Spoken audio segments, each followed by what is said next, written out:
Every day, more and more people are discovering the wonderful hobby that is board game. If you are one of today's lucky newcomers, I'm Steve Tassi, the board game guru, and I'm here to give you some advice on how to start your initial board game collection. I work in a board game cafe. Many of our customers don't have much experience with board games beyond Monopoly, Pictionary, and Cards Against Humanity.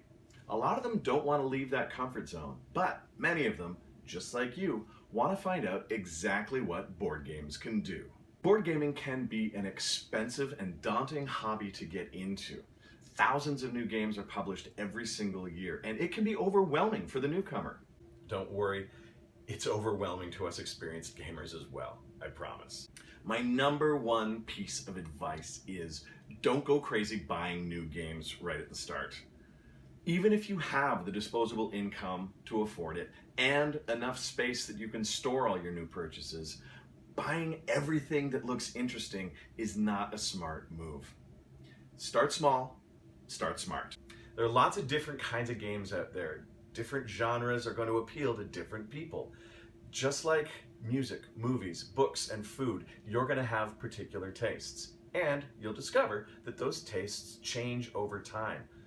So if you buy too much too soon, you're going to live to regret those purchases. There are no must-have games. Everyone's tastes are different, and something that one type of gamer is going to love and think everyone should have is exactly what another type of gamer is going to hate. Wherever possible, try before you buy.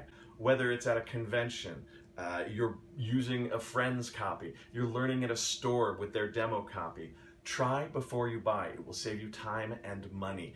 I have bought many games that I regret. It took me a while to learn this lesson, and I still do buy some games without trying them first, but at least at this stage, I know enough about my tastes that my guesses are well informed. There are tons of different games out there, different genres. Some are defined by their mechanics.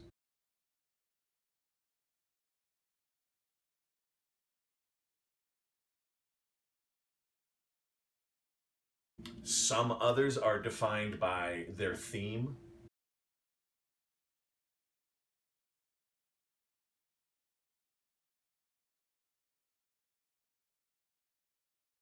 And yet more are defined by the experience they give you by playing the game.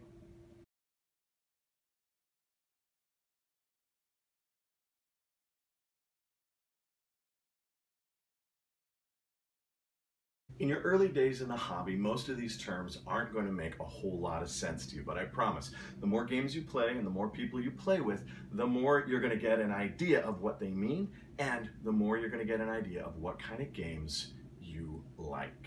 When initially starting a collection, I recommend variety. Get as big a variety as you can, and by that I don't mean go out and buy 50 games right now. What I mean is make sure that when you buy a game, it is as different as it can be from every other game in your collection. Initially, you should have one game per genre, and if there's a game that fits multiple genres, well then that game fills the slot for all those genres. Catan, for example, is part negotiation, part area control, part engine building, and so that's your game for those three genres. Avoid expansions. The temptation when you find a game that you love is to go out and buy every product available for it.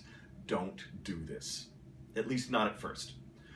First of all, your collection will be more varied if you spend your budget on a broad range of different games rather than deep diving into just a few.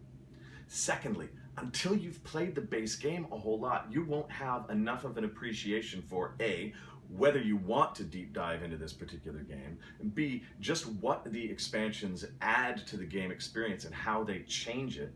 And also, you gotta watch out for the fact that not all expansions are created equal, and you may regret some. You don't like them. It's going to be easier to get rid of a purchase that you regret if that purchase was a whole game rather than just an expansion that turned out to not be your cup of tea.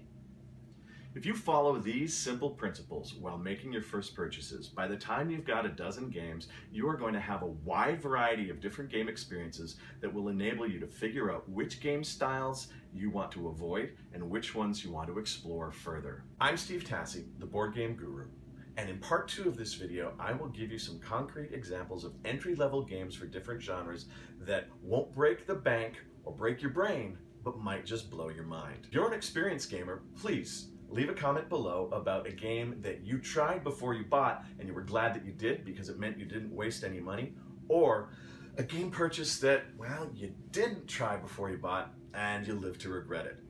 Let's help save some people from the same disappointment.